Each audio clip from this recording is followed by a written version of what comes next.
ব্যস্ত ঢাকায় ট্রাফিকের দায়িত্ব পালন কোনো সহজ বিষয় নয়, কিন্তু নতুন বাংলাদেশে রোদ ঝড় বৃষ্টি উপেক্ষা করে ট্রাফিকের কাজ করছে শিক্ষার্থীরা। সাথে বিএনসিসি, স্কাউট, আনসার সহ আছে নিরাপদ সড়কচায়ী সংগঠনের সদস্যরা।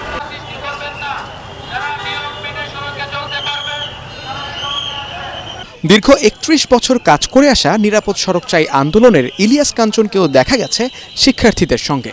এ সময় বৈষম্য বিরোধী ছাত্র আন্দোলনের প্রতি কৃতজ্ঞতা জানিয়ে প্রয়াত মেয়র আনিসুল হককে স্মরণ করে তিনি বলেন, শুধু নিরাপদ সড়ক নয়, দেশটাকেও এখন নিরাপদ করতে হবে, ভেঙে ফেলতে হবে পরিবহন খাতের সকল নৈরাজ্য।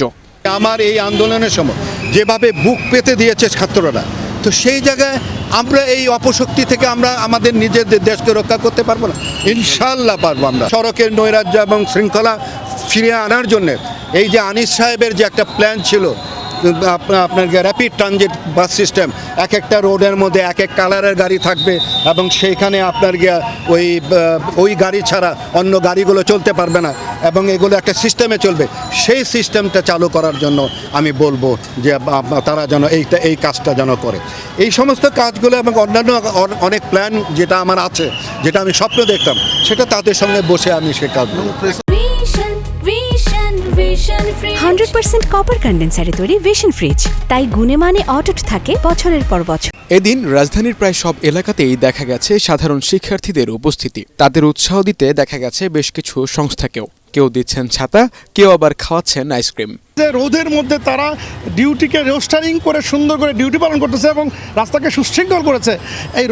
এই ছেলেগুলো কখনোই তার মায়ের হয়তো কুল থেকে কখনো বের হয়নি, কিন্তু সেখান থেকে বেরিয়ে এসে এই বাচ্চারা রাস্তার ট্রাফিক নিয়ন্ত্রণ করছে এবং সুশৃঙ্খলভাবে তারা আমাদেরকে হৃদয়ে দাগা দিয়েছে।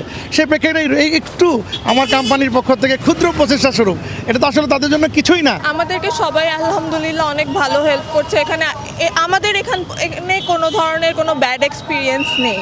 আর আমরা চেষ্টা করেছি যে যারা স্কুলের বা ছোট আছে তাদেরকে আমরা ট্রাফিকের জন্য দাঁড়া না করাই। আর বড়রাই আমরা গিয়ে যারা ইউনিভার্সিটিতে পড়ছি, আমি মেডিকেল কলেজে পড়ি, তো আমরা ট্রাফিকের দায়িত্বটা পালন করার ট্রাই করতেছি। আমার যে ভাইরা মারা গেছে, আমি তাদের কাছে আমরা পুরো জাতি আমরা ঋণী। তাদের তাজা প্রাণের উপরে দাঁড়িয়ে আমরা আজকে বিজয় উদযাপন করছি। প্রবলেম হচ্ছে, তারপর আমরা চেষ্টা করতেছি তাদেরকে আটকাই দিয়ে 10-15-20 মিনিট আটকে রেখে যেন তাদেরকে বুঝে যে গুলশানটা অটো রিক্সার জায়গা না, এখানে আমরা ঢুকতে পারবো না। এবং আমাদের ধৈর্য কম, যাত্রীর ধৈর্য কম, সবাই আগে যেতে চায়, ওভারটেকিংয়ের টেন্ডেন্সিটা বেশি আমাদের এখানে। যদিও শিক্ষার্থীরা প্রতি মোড়ে মোড়ে ড্রাইভিং লাইসেন্স চেক করায় কিছুটা সময় লাগলেও শিক্ষার্থীদের এই উদ্যোগকে সাধুবাদ জানান সবাই। কোটা সংস্কার থেকে দেশ সংস্কার, কাঙ্ক্ষিত বিজয় তাদের আসলেও এই শিক্ষার্থীরা থেমে নেই। কোনো কিছুই তাদের কাছে আর অসম্ভব নয়।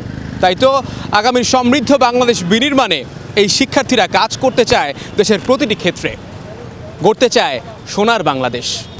মাজহারুল হক মুহাজির, এটিএন বাংলা, ঢাকা।